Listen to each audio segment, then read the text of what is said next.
Hi అండి. అందరికీ నమస్తే. నేను మీ గీత. 'మై డియర్ రాక్షసుడు' పార్ట్ 4. మధు తన రూమ్‌కెళ్ళి ఫ్రెష్ అయ్యి, లత లేదు కాబట్టి ఒక్కదానికే వంట చేసుకుంది. కాసేపు బుక్ చదువుతూ కూర్చుని అన్నం తిందామని వెళ్ళబోతూ ఉంటే డోర్ బెల్ మోగింది. ఈ టైంలో ఎవరొచ్చారు అని.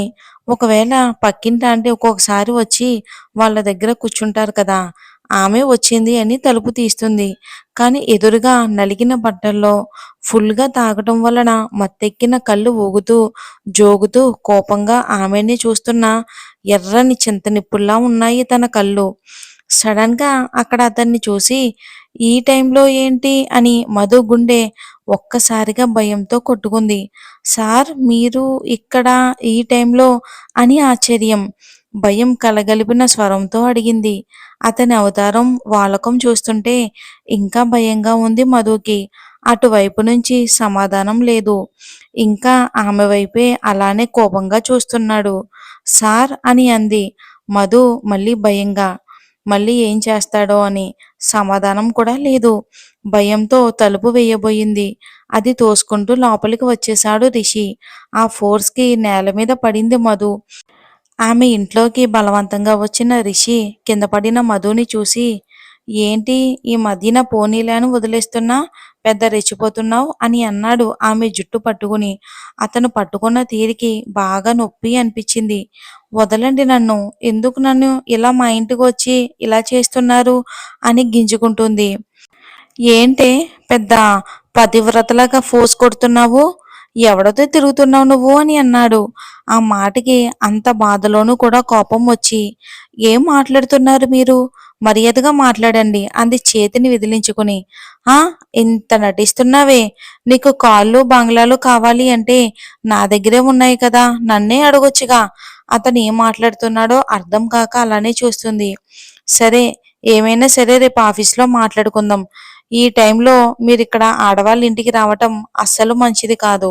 వెళ్ళండి ఇక్కడి నుంచి.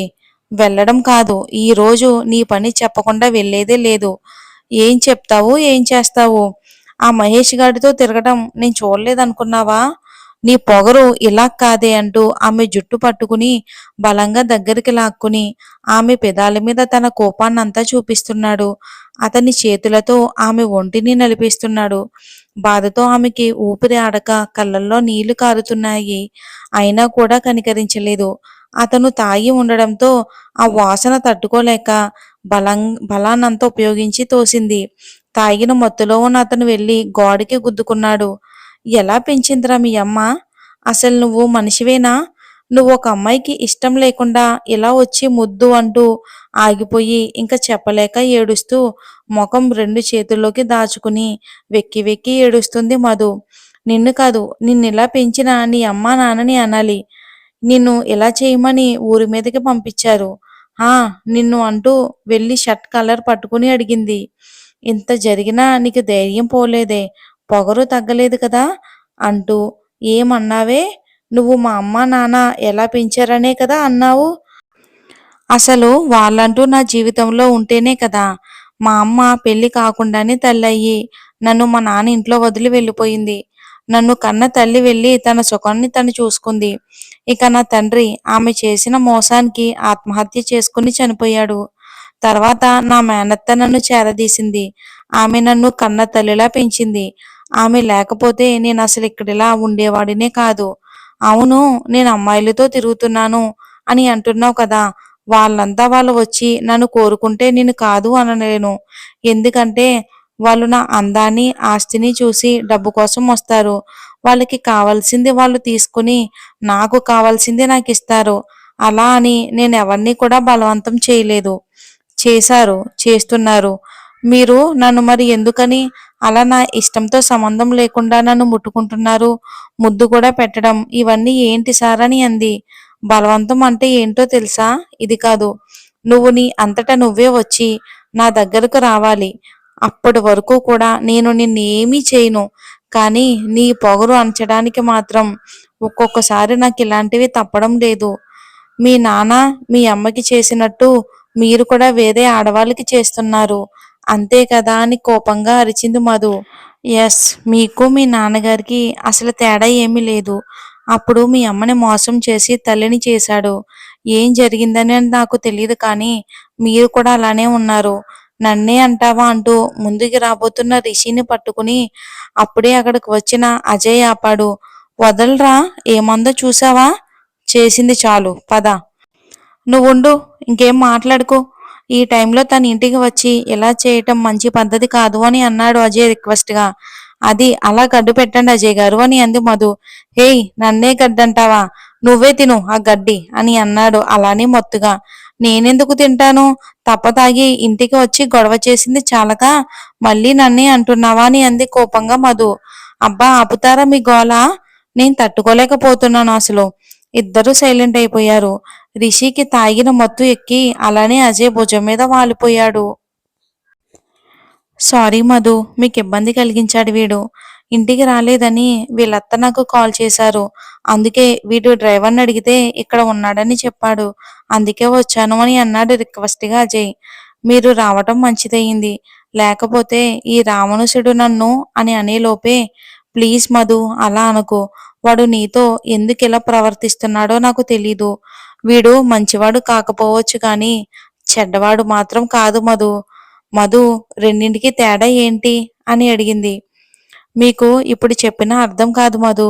అంటే ఎంత చేసినా మీ ఫ్రెండ్ మంచివాడనే నేను అనుకోవాలా? మరి ఎప్పుడైనా సరే మీకు ఎక్స్ప్లెయిన్ చేస్తాను, ఇప్పుడు కాదు. వద్దు అజయ్ గారు, ఇతని గురించి నాకు తెలుసుకోవాలని ఇంట్రెస్ట్ లేదు, రాదు కూడా. ప్లీజ్ ఇంకితన్ని మీరు తీసుకుని వెళ్ళండి. తన భుజం మీద ఉన్న రిషిని జాగ్రత్తగా తీసుకుని వెళ్ళాడు. వాళ్ళని అలానే చూస్తూ ఉంది మధు. అప్పటి వరకు అతన్ని చేసిన రచ్చంతా గుర్తు తెచ్చుకొని మధుకి భయం వేసింది. బాబోయ్ అని తలుపులు వేసుకుని పడుకుండిపోయింది. కారులో ఇంటికి తీసుకుని వెళ్ళి రిషిని అతని రూమ్లోకి తీసుకుని వెళ్ళి బెడ్పై పడుకోబెట్టాడు. బయటికి వచ్చేసరికి రిషి వాళ్ళ అత్త వసుదా ఉంది. అత్త, అది రిషితో పాటు పెరగడంతో వాళ్ళ అత్తను కూడా అత్త అని పిలవటం అలవాటు అజయ్కి. రిషికి కొంచెం ఈరోజు ఎక్కువయింది. ఎప్పుడూ లేనిది ఏంట్రా, నువ్వైనా చెప్పొచ్చు కదా వాడికి అని బాధగా అంది వాళ్ళత్త. అత్త, వాడు ఎవరి మాట వినేవాడు కాదు. అంతా కూడా వాడి మాటే వినాలి, నీకు తెలుసు కదా. సరేరా, నాన్న లేస్తే మళ్ళీ ప్రాబ్లం అవుతుంది. నువ్వెళ్ళు, నేను వాడిని చూసుకుంటానులే. వాళ్ళ బాబాయ్ కానీ లేస్తే ఇంకంతే. ఏంటి అక్కడ డిస్కషన్ అని ఒక గంభీరమైన వాయిస్, అది రాఘవ వర్మది. ఆ ఇంటి పెద్ద. ఏ నిర్ణయమైనా సరే ఆయన తీసుకోవాల్సిందే. బాగా స్ట్రిక్ట్ అన్నమాట. డిసిప్లిన్ తప్పితే అస్సలు ఊరుకోడు, తాట తీస్తాడు. ఇక మన రిషి చేసే పనులు తెలిస్తే ఏం చేస్తాడో ఏమో. ఏం లేదు నాన్నగారు, అజయ్ వస్తేను తనతో మాట్లాడుతున్నా అని అంది నెమ్మదిగా. నీ ముద్దుల మేనల్లుడు ఎక్కడా? సాయంత్రం నుంచి కనిపించడం లేదు అని అన్నాడు. వాడు గదిలో ఉన్నాడు నాన్నగారు, పడుకున్నాడు. బాగా అలసిపోయి ఉన్నాడు. పాపం ఆఫీసులో వర్క్ బాగా ఎక్కువ ఉందంట అని కవర్ చేసుకుంటుంది. ఆ, ఈ మాత్రం దానికే మేము మా టైంలో ఎంత పని చేసినా అలసిపోలేదు. అది మా బలం. ఇప్పుడు ఈ కుర్ర కుంకులు మాత్రం పనికి అలసిపోయి వస్తున్నారు. ఏమైనా తిన్నాడో లేదో చూడు అని అతని చేతికర్ర సహాయంతో తన గదిలోకి వెళ్ళిపోయాడు. ఇద్దరూ కూడా అమ్మయ్య అని ఊపిరి పీల్చుకున్నారు. భోజనం చెయ్యరా అజయ్ అని అంది. లేదత్తా, నేను ఇంటికి వెళ్తాను ఈసారి ఎప్పుడైనా. ఇక రిషి గదిలోకి వెళ్ళి అతని కాళ్ళకున్న షూ తీసి ఏసీ పెంచి కొంచెం మజ్జిగ తీసుకొచ్చి పట్టించింది. సరిగ్గా పడుకోబెట్టి వెళ్తూ ఉంటే, ఏ మధు, నువ్వు ఎందుకే వాడితో కారులో వెళ్ళావు అని ముద్ద ముద్దగా అంటుంటే ఆమెకి సరిగ్గా ఆ మాటలు వినిపించలేదు. కానీ మధు అన్న పేరు మాత్రం బాగా అర్థమయ్యి ఏమై ఉంటుంది అని చిన్నగా నవ్వుకుని వెళ్ళిపోయింది. అక్కడ మన మధు పొద్దున్నే ఆఫీస్కి రెడీ అయ్యి కారాలు మిరియాలు నూరుకుని రిషిని తిట్టుకుంటూ ఉంది. ఈ రోజు ఆఫీస్లో నేనేంటో చూపిస్తా. నన్ను ఈ మధుని అన్నేసి మాటలు అంటావా రావణాసురుడా, వస్తున్నా అని అంటూ ఆవేశంగా బస్ ఎక్కి కూర్చుంది మధు. ఆవేశంతో ఆఫీస్కి బయలుదేరిన మధు బస్ దిగి ఫాస్ట్గా నడుచుకుంటూ వస్తూ ఉంటే ఒక ఏరియాలా ఉంది. అక్కడ ఎవరు ఎక్కువ సంచరించరు. అక్కడ ఒక దృశ్యం చూసి సడన్గా ఆగిపోయింది. అక్కడ ఒక చిన్న పాప, ఒక 10-11 సంవత్సరాల వయసు ఉంటుంది. ఆ పాపని ఒక 30 సంవత్సరాలు ఉండే ఒకడు పొదల చాటుకి తీసుకెళ్తున్నాడు.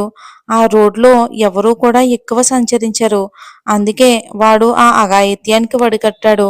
అది చూసిన మధు వాళ్ళ దగ్గరికి పరిగెత్తుకుంటూ వెళ్ళి వాడి చేతిలో ఉన్న పాపని తన దగ్గరికి లాక్కుంది. ఆ హఠాత్ పరిణామానికి వాడికి ఆశ్చర్యం, భయంతో చూశాడు.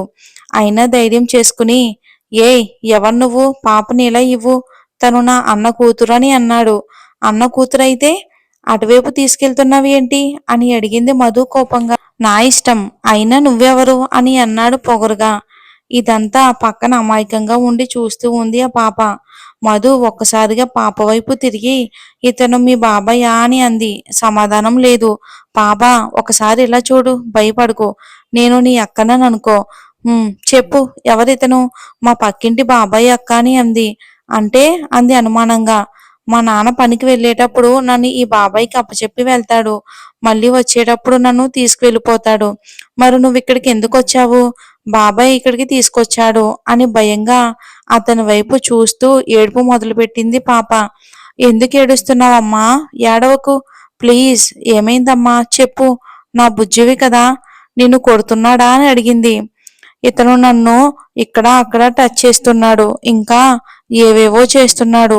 ఎవరికైనా చెప్తే నన్ను మా నాన్నని చంపేస్తానని బెదిరిస్తున్నాడు అని అంటూ పెద్దగా ఏడుస్తుంది.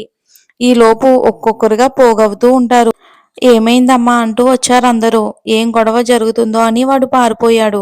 ఈలోపు పట్టుకోండి అని అందరూ కలిసి వాడిని పట్టుకుని పోలీసులకు ఫోన్ చేశారు. వాళ్ళు వచ్చేసరికి బాగా చితకబాదారు ఆ ఎదవని. పోలీసులు వచ్చి వాడిని చూసి, ఒరేయ్, నువ్వు మారలేదా? ఎన్ని తప్పులు చేసి దొరికిపోయి వస్తావురా, పదరా స్టేషన్కి అని లాక్కెళ్తారు. ఈలోపు ఎస్ఐ గారు, థ్యాంక్స్ మేడం, మీరు ఒకసారి స్టేషన్కి వచ్చి రిటర్న్ కంప్లైంట్ ఇవ్వండి. ఇప్పుడు లేడీ కానిస్టేబుల్ లేరు, మీరు సాయంత్రం వచ్చి కంప్లైంట్ ఇవ్వండి అని వాడిని లాక్కెళ్ళిపోయారు. వాడు మధువైపు కోపంగా చూసి అరిచాడు, నిన్ను వదిలిపెట్టను అని. ఏడ్చావులే, ముందు స్టేషన్కి పో అని అంది మధు. అందరూ ఎవరి దారిన వారిలో వెళ్ళిపోయారు.